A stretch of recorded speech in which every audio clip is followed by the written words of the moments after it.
जय माँ लक्ष्मी। आज हम सभी माँ लक्ष्मी के उस अद्भुत रूप की कथा सुनाने जा रहे हैं जो सच्ची श्रद्धा और विश्वास पर आधारित है। वैभव लक्ष्मी व्रत कथा। यह गाथा हमें सिखाती है कि माँ लक्ष्मी केवल धन की देवी नहीं बल्कि भावनाओं, सेवा और सच्चे हृदय की परीक्षा लेने वाली माता भी है। जो भक्त सच्चे मन से बिना किसी स्वार्थ के उनका स्मरण करता है, माँ लक्ष्मी उस पर अपनी कृपा हमेशा बरसाती है।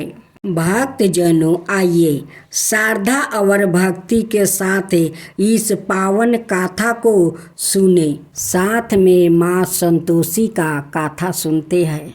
वैभव लक्ष्मी की व्रत कथा और साथ में माता लक्ष्मी की आरती। गाथा के अनुसार एक समय की बात है। किसी शहर में कई लोग रहते थे। सभी अपने कामों में व्यस्त रहते थे। किसी को किसी से कोई मतलब नहीं था। भजन कीर्तन, भक्ति भाव, दया माया, परोपकार जैसे संसारों का अभाव हो चुका था। शहर में बुराइयां बढ़ गई थी।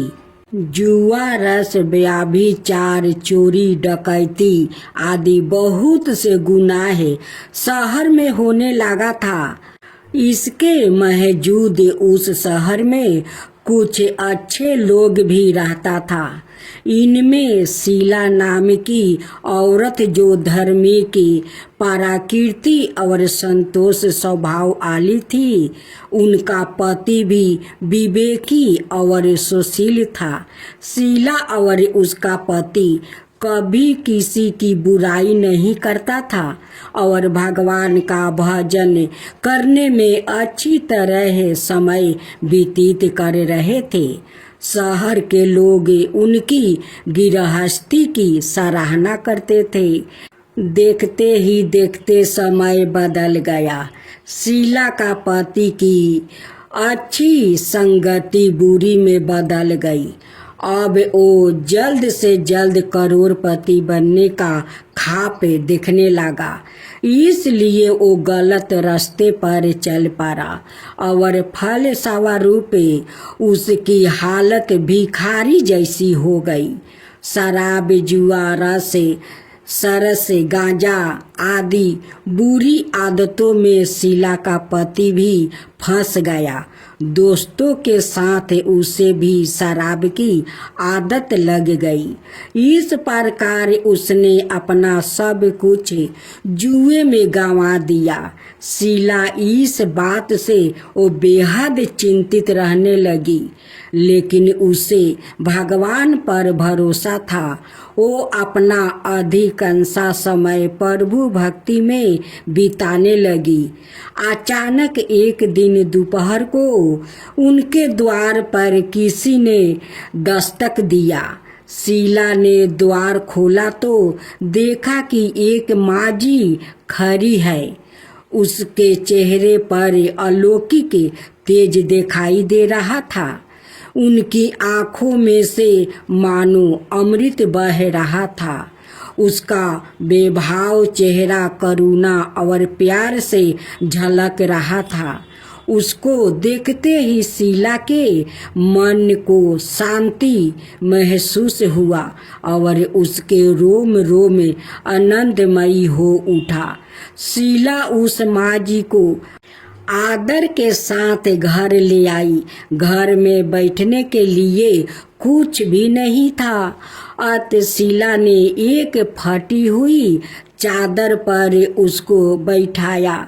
माँ जी बोली, क्यों शीला, मुझे पहचाना नहीं? हर शुक्रवार को लक्ष्मी जी की मंदिर में भजन कीर्तन के समय मैं भी वहाँ आती हूँ। इसके बावजूद शीला कुछ समझ नहीं पा रही थी।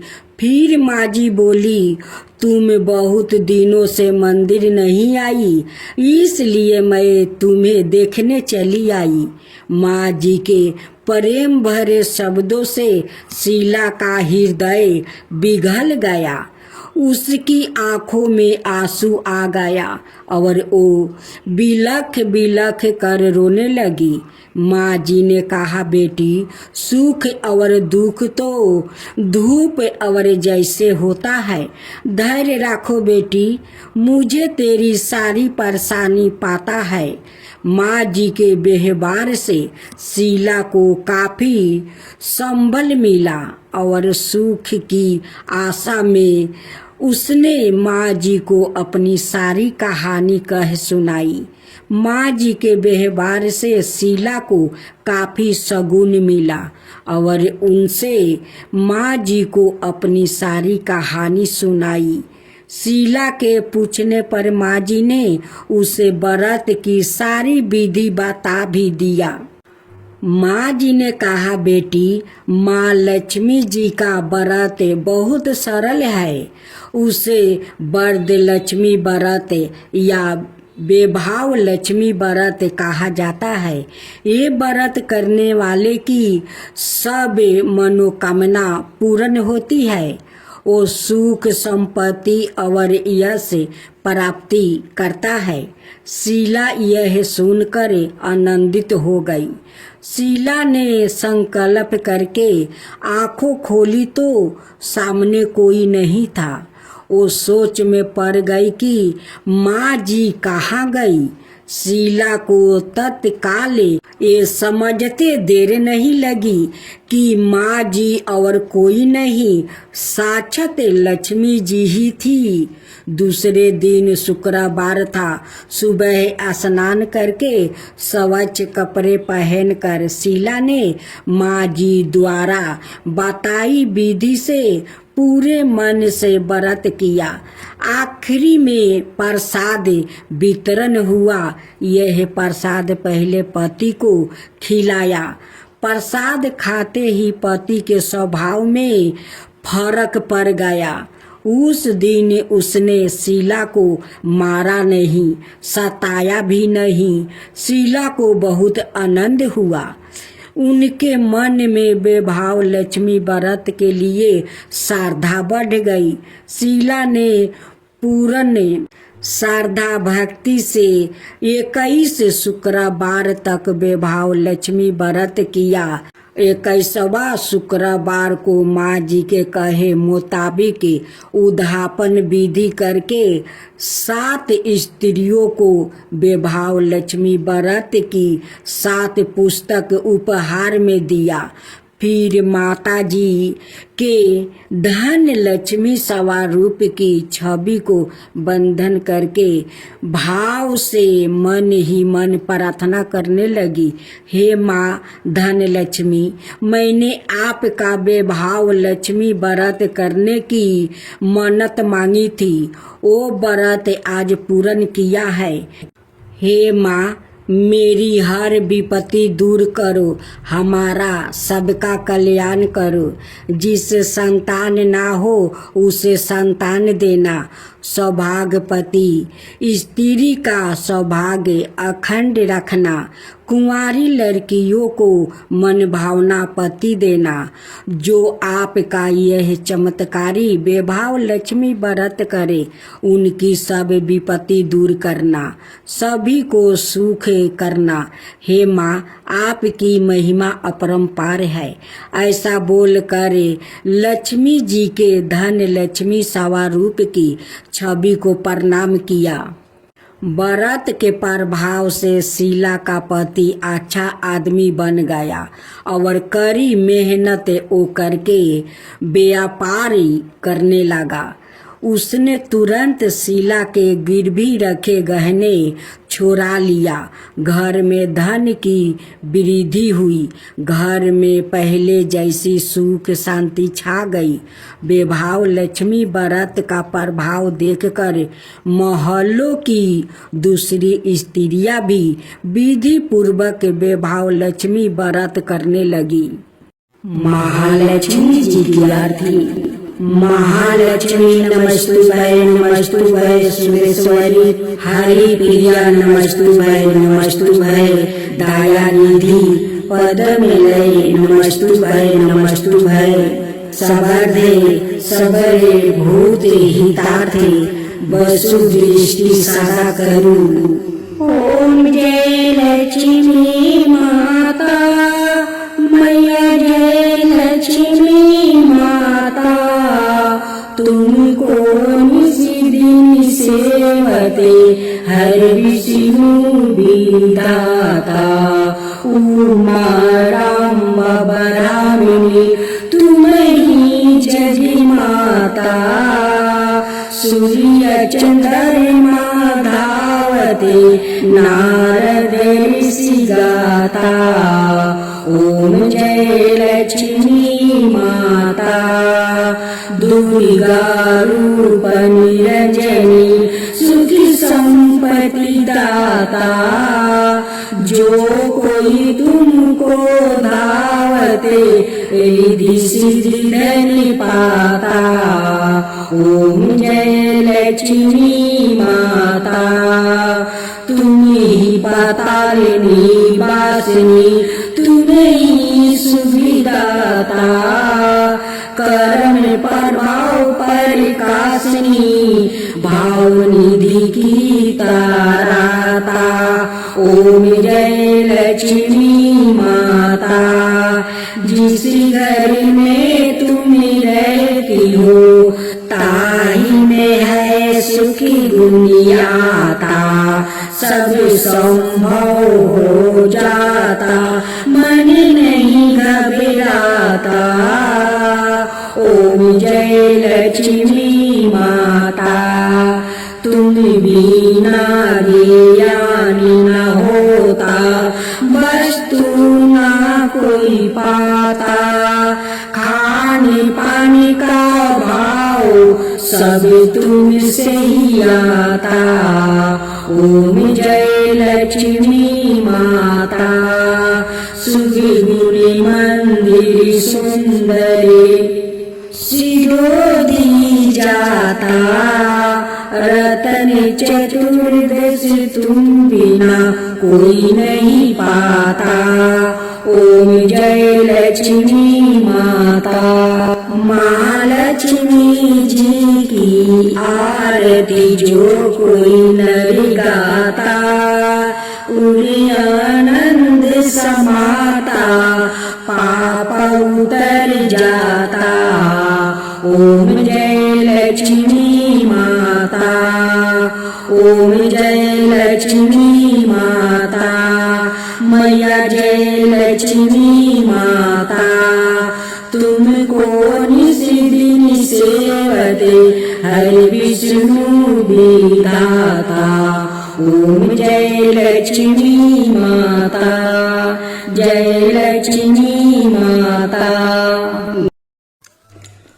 ओम जय लक्ष्मी माता मैया जय लक्ष्मी माता तुमको निशिदिन सेवते हरि विष्णु दाता ओम लक्ष्मी माता उमा राम बरामिनी तुम ही हो जगी माता सूर्य चंद्रमा धावते नारद ऋषि गाता ओम जय लक्ष्मी माता दुर्गा रूप निरंजनी सुखी संपत्ति दाता जो कोई तुमको धावते ऋषि रिद्धि सिद्धि धन पाता ओम जय लक्ष्मी माता तुम्हें पाताल निवासिनी तुम्हें ही सुविदाता करम प्रभाव प्रकाशिनी भाव निधि की ताराता ओम जय लक्ष्मी माता जिस घर में तुम रहते सब सद्गुण आता, सब संभव हो जाता, मन नहीं घबराता। ओम जय लक्ष्मी माता। तुम बिना ज्ञान न हो बेबस्तर ना कोई पाता, खाने पाने का भाव सब तुमसे ही आता। ओम जय लक्ष्मी माता। शुभ गुण मंदिर सुंदर सिरोधानी जाता, रतन चतुर्दर्शन तुम बिना कोई नहीं पाता। ओम जय लक्ष्मी माता। श्री लक्ष्मी जी की आरती जो कोई जन गाता, उरे आनंद समाता, पाप उतर जाता। ओम जय लक्ष्मी माता। मैया जय लक्ष्मी माता। ननद और भाभी की। एक घर में ननद और भाभी रहती थी। दोनों में बहुत स्नेह थे और दोनों मिलजुल कर अपना घर के सारा काम कर लेती थी। ननद माँ संतोषी की पूजा करती है। शुक्रवार के दिन भाभी ननद को साथ देती है। पूजा में उनकी हाथ बटाती है, पूजा में सारा काम करती है। ननद भाभी में इतना स्नेह था, इतना स्नेह कि वो जो काम करती वो मिलजुल कर करती। लेकिन भाभी संतोषी माता का पूजा नहीं करती थी, उनकी ननद माँ संतोषी की पूजा करती है। उनकी ननद का नाम रोहिणी थी। रोहिणी की माँ कहती है कि रोहिणी, काल तो मामा का घर जाना है, तुझे जाना होगा। रोहिणी कहती है कि माँ, मैं तो मामा के घर जाऊंगी, लेकिन मेरे माँ संतोषी का ख्याल कौन रखेगा। माँ कहती है कि रोहिणी, तेरे भाभी है ना, भाभी तेरे माँ संतोषी का ख्याल रखेगी। उनकी भाभी तो बहुत भोली थी। रोहिणी अपना माँ के साथ मामा के घर जाती है। रोहिणी 5 दिन के लिए मामा के घर गई थी। इधर उनकी भाभी संतोषी का बहुत ख्याल रखती थी, बहुत सेवा जतन करती थी। उनकी प्रतिमा के पास जाती है और कहती है कि संतोषी, मैं भोजन बना रही हूँ, तुम जल्दी जल्दी स्नान कर लो, देखो मेरा भोजन अभी तैयार हो जाएगा। कह कर फिर रसोई घर में चली जाती है। फिर थोड़ा देरी के बाद आकर देखती है, कहती है कि माँ संतोषी, अभी तक तुम स्नान नहीं की, मेरा भोजन भी तैयार हो गया, जाओ जल्दी से स्नान कर लो। माँ संतोषी तो उनकी बात सुनकर उस फोटो से प्रकट हो जाती है। होकर जाकर कहती है कि भाभी बताओ मैं कहाँ स्नान करूं। भाभी कहती है कि देखो बाल्टी में मैं पानी भर कर रख दी हूँ, जाओ स्नान जल्दी से कर लो। माँ संतोषी आती है, कहती है कि भाभी मैं तो स्नान कर लिया। भाभी कहती है कि थोड़ा ठहर जाओ, तुम्हारे लिए मैं आसन लगा दूं। एक पीढ़ी लगा देती है, उस पर लाल आसन बिछा देती है और कहती है कि अब बैठिए। भाभी हाथ में पंखा ले लेती है और माँ संतोषी को डोलाती है या कहती है कि अब भोजन कीजिए। माँ संतोषी कहती है कि भाभी इतना पसंद से मेरे लिए भोजन बनाई हो तो अपना हाथ से मुझे भोजन खिला दो। कहती है कि ठीक है, दो मैं खिला देती हूँ। भाभी अपना हाथ से माँ संतोषी का भोजन खिलाती है। भाभी तो रोहिणी से ज्यादा माँ संतोषी का ख्याल रखती थी, उन्हें स्नान कराती थी, उन्हें श्रृंगार करती थी, अच्छे अच्छे भोजन बनाकर खिलाती थी। जब रोहिणी 5 दिन पर अपना मामा का घर से लौट कर आती है, दौड़ी दौड़ी माँ संतोषी को देखने जाती है। देखती है कि भाभी तो बहुत अच्छे से ख्याल राखी है, उन्हें अच्छे अच्छे कपड़ा पहनाई है, सोलहो श्रृंगार की है। फिर भी रोहिणी अपना भाभी के पास जाती है, कहती है कि भाभी मेरे संतोषी का अच्छा से ख्याल राखी हो। तो भाभी कहती है कि जाओ ननद जी, अपना संतोषी से पूछ लो कि मैं ख्याल रखती थी या नहीं। मैं अपना हाथों से उन्हें रोज श्रृंगार करती थी, उन्हें अपना हाथों से भोजन खिलाती थी।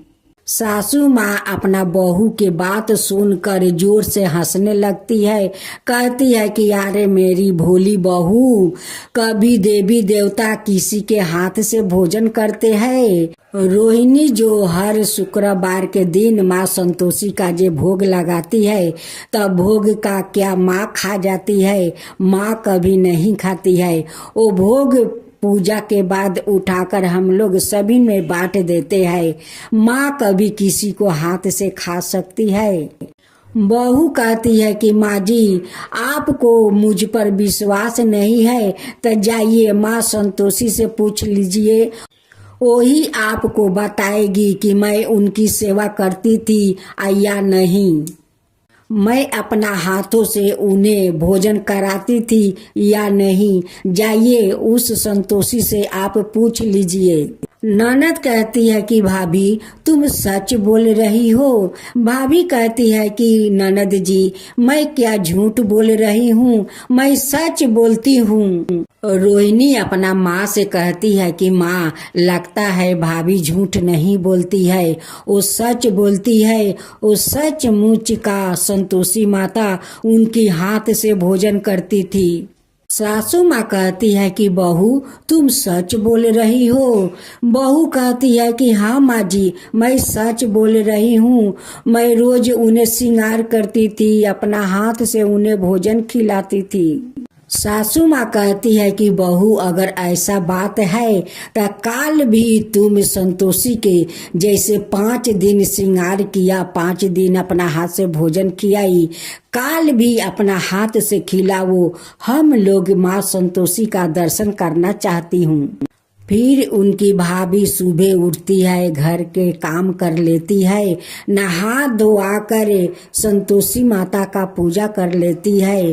फिर उन्हें भोजन बनाने जाती है तो कहती है कि माँ संतोषी, आप जल्दी से स्नान कर लीजिए, मैं आपके लिए भोजन बनाने जा रही हूँ, आप देरी मत कीजिए। रोहिणी और उनकी माँ छुप कर देख रही थी कि देखती हूँ कि आज माँ संतोषी उनकी हाथ से भोजन करने आती है या नहीं। फिर भोजन बनाकर जाकर देखती है तो कहती है कि संतोषी, अभी तक स्नान नहीं किया, भोजन तैयार हो गया है, जल्दी जल्दी स्नान कर लो। संतोषी अपना प्रतिमा से प्रकट होती है कहती है कि भाभी मैं कहाँ स्नान करूं। कहती है कि वहीं पर बाल्टी में पानी भर दिया है, वहीं पर स्नान कर लो। संतोषी आती है, कहती है कि भाभी अब भोजन दो।